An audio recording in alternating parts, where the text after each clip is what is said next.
Welcome to the Festival of Storytellers.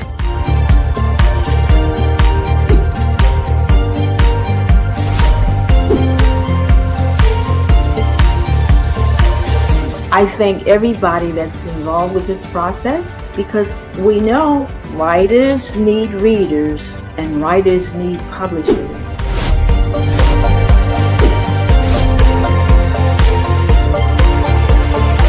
Experience is not about the publisher, it is about us, the authors.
Good afternoon. Today is Wednesday, January 31st, the last day of January. Can't believe that it's February tomorrow. Again, my name is Donald Welch, and I'm the author of The Love I Thought I Knew. A little video clip that you saw right before I popped up on the screen is my promotional thing discussing the book that's being promoted. Thank you, welcome. Yesterday we was, kind of going over a little bit of the stuff that was in the book, and I did promise that I was going to hit on a couple of other books and, wanted to give people an idea of some of the other stuff that I've written. But at the same time, when it comes to The Love I Thought I knew that was pretty much a great topic when we start talking about love and, the levels of love and what does love mean and, different categories of love, unconditional, professional, personal, and start breaking, even getting it more in detail to how much work that you have to put into being in love or just love in general. Okay. So what I'll do is, of course, The Love I Thought I Knew, I just started up again real quick. That was in a video clip that y'all saw. So, that's what, my book that's been promoted. Let's see. We got Bob. Good afternoon, Bob. Hey, thank you for coming. Thank you for joining in. I know Bob, like I said, he's one of the people that's been following along with some of my sessions. I appreciate you your support, Bob, and pretty much some of the topics Bob is pretty much aware of. So what I'll do is I'll dive right in, because I know 30 minutes goes real quick. Timothy, how you doing today? Thanks for joining. Timothy is another one that's been following along my sessions, and they pop up with questions. I try to answer them, and and I think. The one thing I will say, some of the questions and comments that I get, I do take notes, later on, even after I'm off the session, because that helps me. That helps me big time, especially when it comes to working on more projects that I'm working on. As of right now, I'm working on 2 projects. Well, I should say 2 books, but at the same time, I got all kind of projects going on. I got the books, I got the greeting cards. I'm also going to be looking into doing, love poetry, even spoken poetry, to even take it to that next level. But right now I got 2 books that I'm working on. Can't really share the, the title or anything, what's going on, but I will say that it will be something that, when we're looking at things that happen in today's world, and I know somebody was asking me about, doing something, will I be doing something contemporary? and I will, that will be coming down the line. Can I say it'll be the next project? It just depends on which way I go with it. But I try to be as, um, upfront, and I would say just the common, like you can just say you walk out tomorrow and this is what's going on when you walk out that door tomorrow, whatever the case may be. All right, we got a comment from Mark. Just here, sorry, my English not too good, but I know how to be in writing books too as well. Okay, no problem, Mark. I understand. I get it. Because sometimes we, even with, let's just say if we have a language barrier, we want to make sure that we understand what we're reading, and I get it. I understand. I mean, places I've deployed to, I'm reading stuff and I'm trying to recite what I'm reading to the people that I may be talking to. And I'm one of the ones that, like, especially when it comes to names, I like to pronounce people's name right. And, sometimes I could be looking right at it, thinking I pronounced it right. And, I'm good, I'm good if somebody corrects me, because it's like, okay, now that I know what that is, if I have to, have an encounter with that individual again, now I know how to pronounce their name. And to me, it's just a sign of respect that, that's something that I can remember. So when I'm calling this person by their name, they're not, like, okay, because people can have pride in their name, and I get it. It's when you have pride in something, you want somebody to have that same compassion for what you have pride in.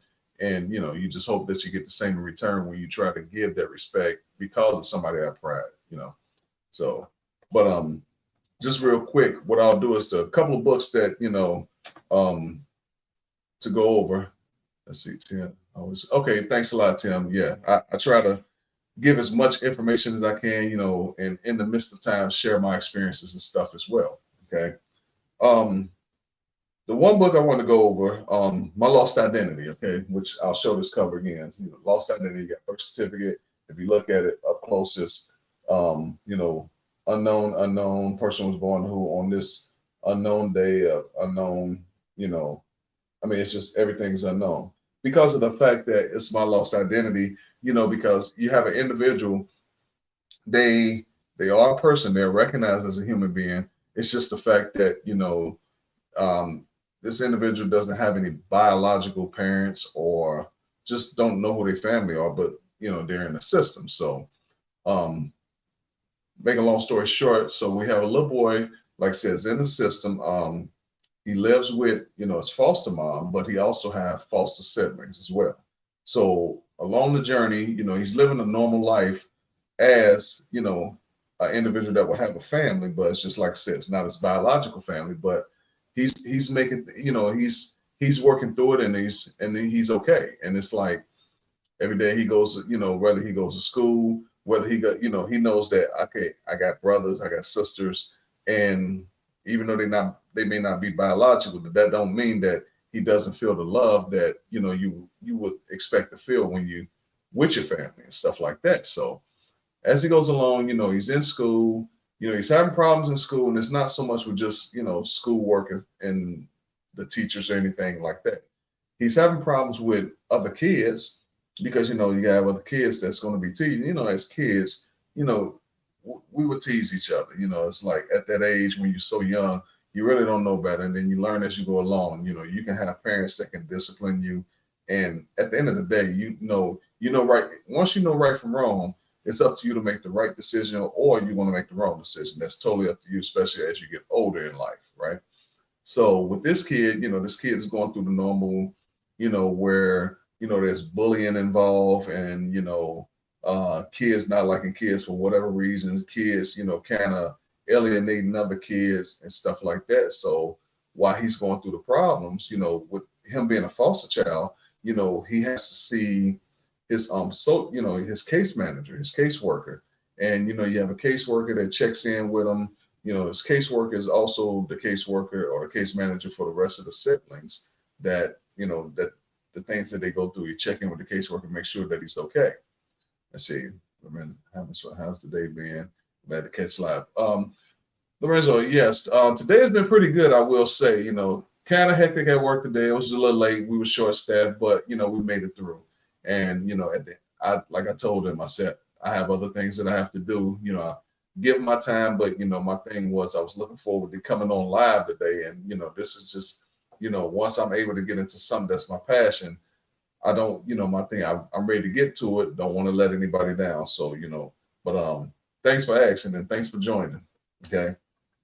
But again, to jump back into, to this, to like kind of aim towards, the whole theme of this kid, like I said, I would say living a normal life, siblings, parents, and stuff like that. And as time goes on, the caseworker, you know, take the information that they need to take, when they, doing their visit with the child or whatever it is they may be doing.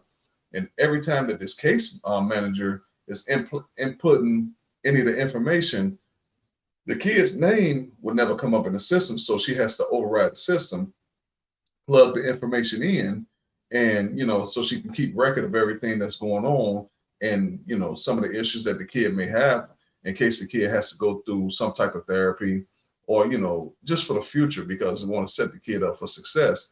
Even though they're in the foster care system, you have to help them, especially when you're in a profession, to get to a point where they can get established. Because when you got these kids moving out, whether they're 18 or older, they still want to have challenges in their life, because now, you got a child that's born basically without an identity, trying to establish an identity.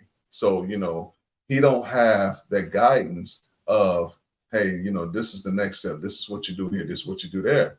So with this kid, the kid is, at that age where, 7, 8, where it's most critical, where, you got to look at the emotions of, children. So the children, they're looking for that love. They're looking for that support and stuff like that. And see, Janet, family goes beyond blood, I feel. Yes, Janet, I definitely understand. I agree. I totally agree with that, because I have friends that, that I grew up with that I still keep in touch with. I'm talking about even like preschool, kindergarten, right?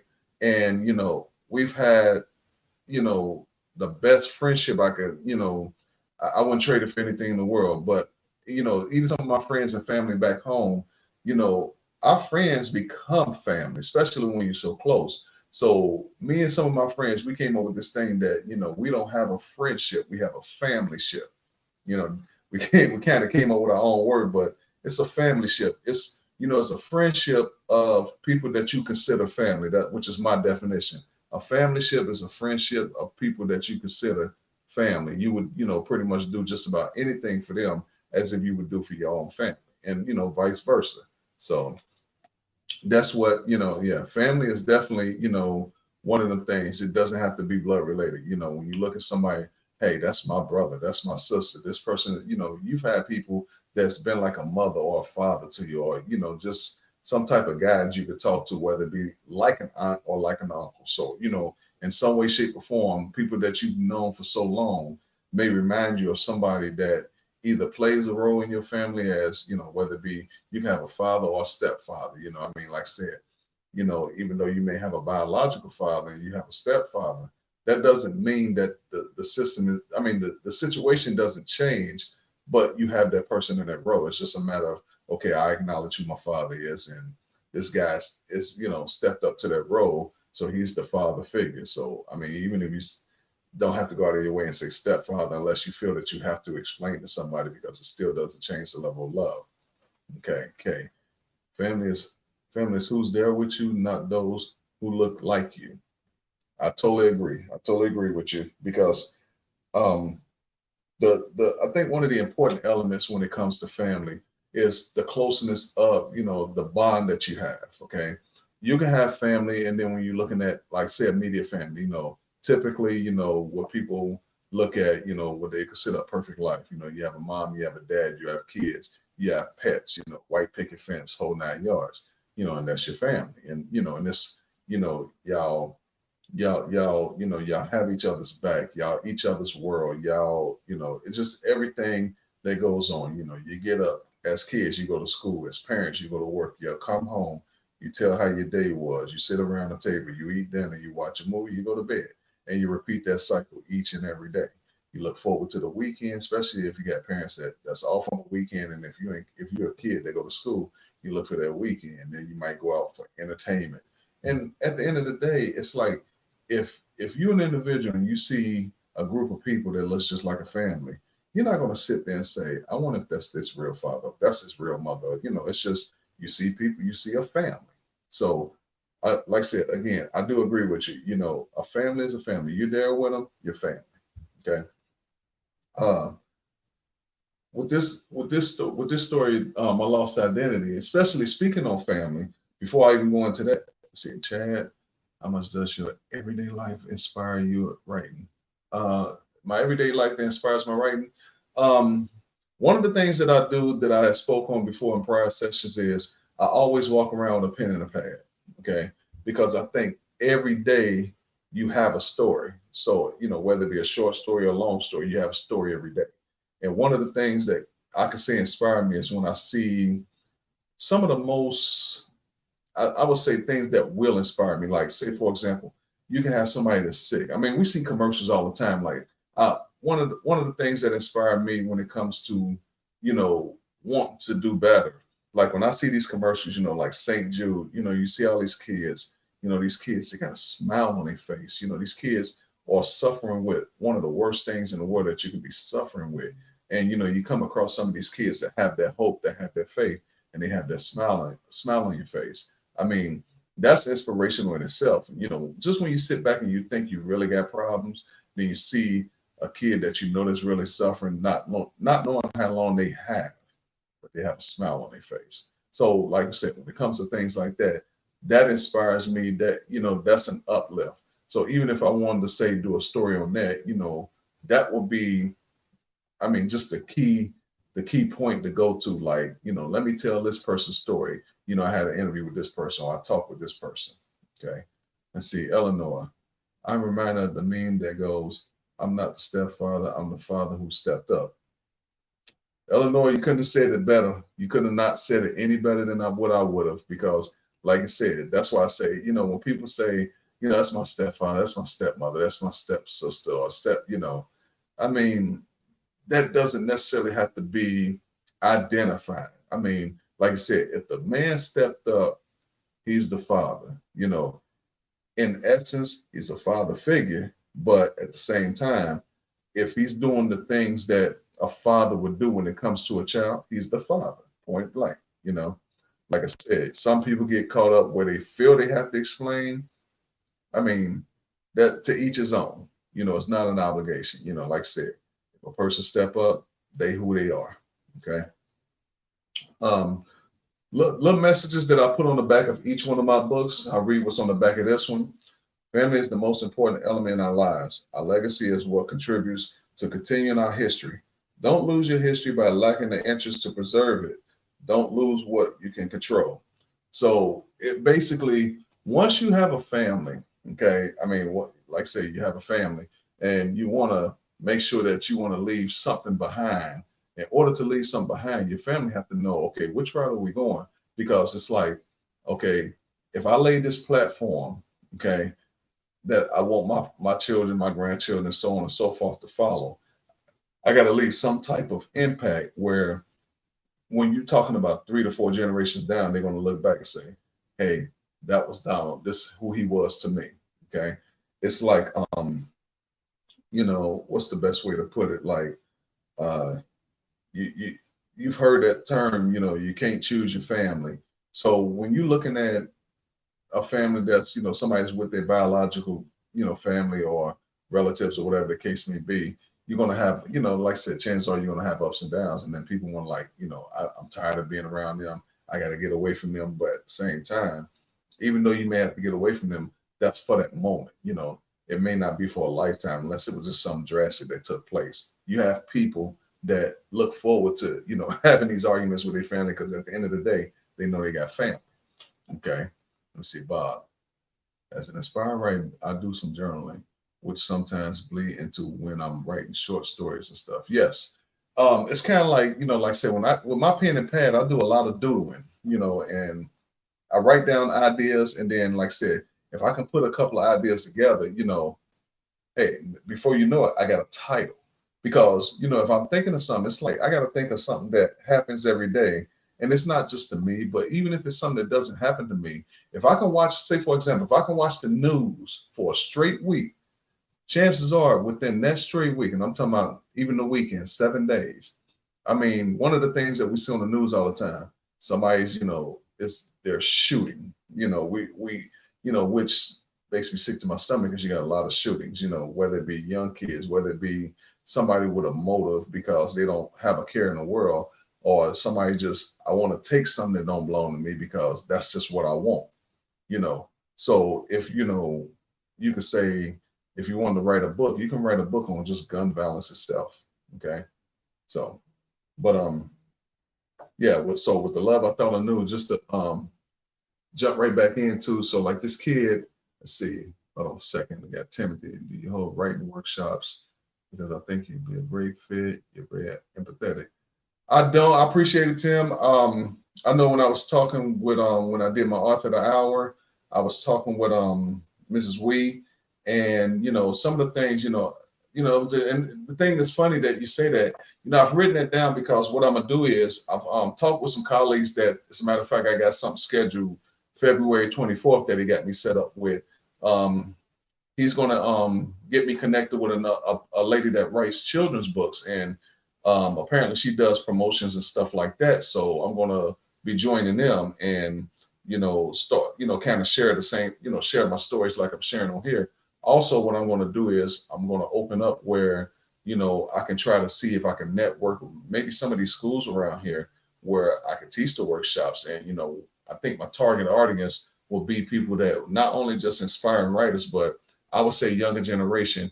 And I mean, I'm not saying that I wouldn't open up to anybody older, but the reason I say I target the younger generation, because the younger generation needs something to, they need somebody that they can look up to where it's going to help them in the long run instead of getting caught up in the craziness out here in the world today. So, but yeah, I mean, I'm up for workshops. It's just a matter of, like I said, connecting with the right people. Even with my plays, maybe when I get connected with this lady, maybe she can help me out to do some research on who can I get to get my plays on stage, because like I said, that's definitely my next goal. And one of the things I'm trying to do while I'm in the midst of doing that research, I'm trying to get as many plays that get as many plays written as I can, because I don't want to just stop with one. I want to be able to have something. If I'm working on one play and then it's one of the things that is a project that takes a minute, then yeah, true, but at least I'll have other plays. So like once we get one play going and everything's, intact, then, it's like, and we got smooth selling. Now it's time to work on getting this next play on stage. So, but yeah, a workshop, I'm definitely all for. Okay. All right. So to kind of pick up where I left off with this, like I said, with the kid, he's like I said, he's going through his motions. His caseworker, his case manager, is very helpful to this kid. I mean, like I say, he's still a young kid, but at the same time, this case manager is so dedicated in her job. She's doing this research, trying to find out, hey, why, every time I enter this information, this kid, I cannot pick this kid up. What's going on? Then this, that, and this. So she did a little bit more digging and come to find out that, this kid that she's been the case manager for so long, she started going into like looking into the backgrounds of the neighborhood, like, okay, where this kid was, so-called born, and it was just a matter of trying to find out who this kid's biological mom, biological dad, which that was a challenge in itself. Well, she was able to get to the point of who the biological mom was, but the way she found out, it was in an indirect way, because she started, finding out, when she started doing her research with the neighborhood, it was people that was, giving her leads, and you have a neighborhood of crime and stuff like that, and it was just a lot of crime in the neighborhood where this kid was brought up, where this kid was rescued from, and the encounters that this kid was having. And so what she did was she started getting some of the information from the kids that he was having, that he was having a hard time with. She started digging in the other kids' background that kept giving him a hard time, and there was a connection. So most of the kids that was giving him a hard time, there was a connection, because this kid is actually encountered with this other kid, and it didn't even have anything to do with them being in school or on a playground or anything like that. So the more she got to digging, she got to finding out that, the person that was, more or less possibly the father, she got to get to doing some research, because the father was, caught up in, some of the things that happens in the world today, like I said, whether it be, gang, gun, or drug related and stuff like that. So the more she got to digging, the more she was persistent because she was saying that she wanted to get to the root of the problem. So what happened was once she found out who the mom was, and then once she got to doing some more research, who they listed the father was, the person that was the father, they couldn't find him because when they did find him, found out later he was deceased. So he had been deceased, what, 11, 12 years. And she kind of like, okay, they start throwing the names out, and then the name was one of the things that resonated with the caseworker. And the caseworkers, the end of the guy's last name and the caseworker's last name was the same. So she's trying to find out, okay, now, am I related to this individual? Let's see. This sounds wonderful. I hope everything goes well. Oh, yeah, please. Thanks, Bob. Like I said, yes, I'm going to put all my effort into trying to get that going. Okay. So, but like I said, so she's putting all this effort into trying to find out if this person is related to him, especially with the information that she just found out. Let me see, Robert, can you share an interesting fact or detail about your book that isn't immediately obvious? I would just say, when it comes to, like I said, to share an interesting fact, it's one of them things where it's a learning. I could say it's just a learning experience. It's kind of hard to say because if I'm sharing it, then I'm telling information that, like I said, that you hear every day. Now, one of the things is just a matter of, you have an individual. It's about a matter of his focus. It's like, okay, what did this individual go through? What was the end result? The one thing I will say that's interesting about this individual, no matter how much love he gave in The Love I Thought I Knew, he, like I said, he continued to love himself. That's the one interesting thing I say. And if that's the, if you're talking about that book, that's what it is. But if you're talking about what in My Lost Identity, one of the things that's an interesting fact that you have with the caseworker, she was just persistent. She wasn't just doing her job. She was going up and beyond to find out, more detail on this kid and why she's doing her work. Why is there, the rejection that once she inputs the information into the system. So like even with this, she got more in depth. She found out more information, and like one thing led to another. You got a guy that she found out that was deceased, got the same last name, and then come to find out this individual wasn't related to her, but this individual was related to her husband. Okay, now so we got a guy that nobody knows because he's deceased. Then you got her husband, got the same last name. Come find out, it was her husband's brother. Her husband's brother was killed by he was I wouldn't say a drug lord, but somebody that's dealing in drugs because they had an encounter with the same woman. So this guy was gunned down. And so when she went back and she entered the information with this guy that's gunned down name in there, here it is, boom, all this information pops up, and everything that matches up with the information that she finds out after plugging that name in kind of matches with the same information with the kid. Let's see, Red. Did you ever consider giving up on this book? What kept you going?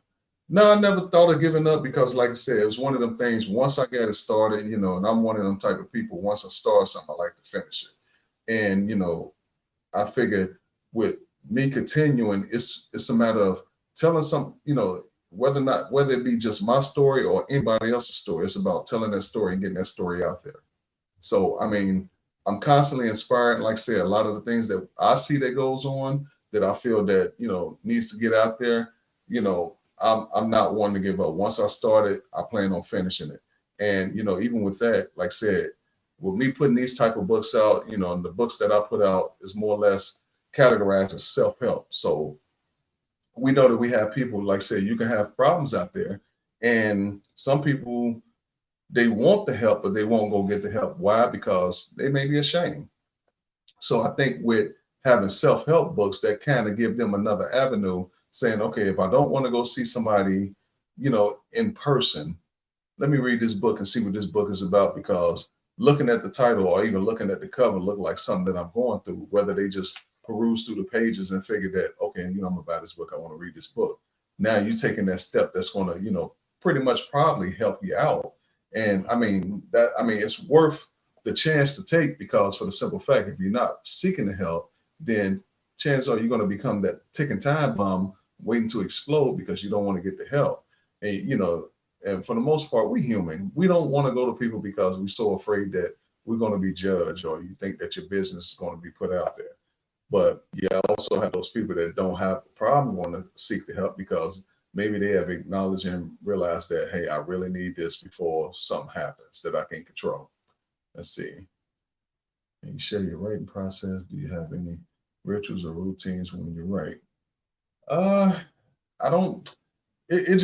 I write when it comes to me. Like, let's say if I'm looking at an issue, or if I'm just doing some research on the issue, like, say for example, like I was saying before, like when it comes to gun violence and stuff like that, I will, read up on some of the things, like some of the cases, like go on some of the websites where, on the news stations where you hear about gun violence and stuff like that. You can kind of get the ideas from the articles and stories that you can read, and then what you do is you can put it in your own perspective. So when you're reading something that maybe on the news, you can actually try to relate it to something that may have happened where you grew up. So what you can do is you put both of those together and kind of go ahead and give, put it in your own understanding, but also at the same time explain the reality. Okay, you're going to explain the reality. So, but I'm coming close to my end. Like I said, 30 minutes goes real quick, and I wish I had more time, but I'm happy that I'm able to do this. I got tomorrow that 5 to 5:30 tomorrow, and Friday as well. Let me real quick, guys. I advise anyone to watch the previous videos. Okay, yeah, please watch the other videos, because like I said, I try to tell my stories and I try to tell them in sequence, but also I want to take the time to either answer comments or questions that people may have. And I may not get through all my books, but even just the fact that I'm able to go this far, I'm truly grateful about that. But one thing I will say is, just real quick before I go off, my books are available on Amazon. If you go in there, you type Donald Marcus Welch, if you're interested. I have some of my books on ebook, but some of them I don't have on ebook because I didn't have the availability at the time. But at the same time, each book that I try to write, I try to make sure that I'm writing it where I can get it an ebook. So, but I'm sorry I have to end this, but I wish I can go longer, but my time is up, and I want to thank everybody for tuning in, and I hope you enjoyed this. And again, tomorrow at 5 to 5:30, and then I got Friday at 5 to 5:30, and that will end my session. But at the same time, in the future, I'm pretty sure we're going to have these again. But I plan on, being on here, sharing all the stories that I can, especially if I can help people. And if anybody's out there thinking about being a writer, if you got the ideas, go ahead and, get started. And I will say, connect with Readers Magnet. They are a great organization. Once they reached out to me and I seen how they put their product out there, I highly recommend it. All right, it's my time. Y'all take care, and thanks for joining. Talk to you soon.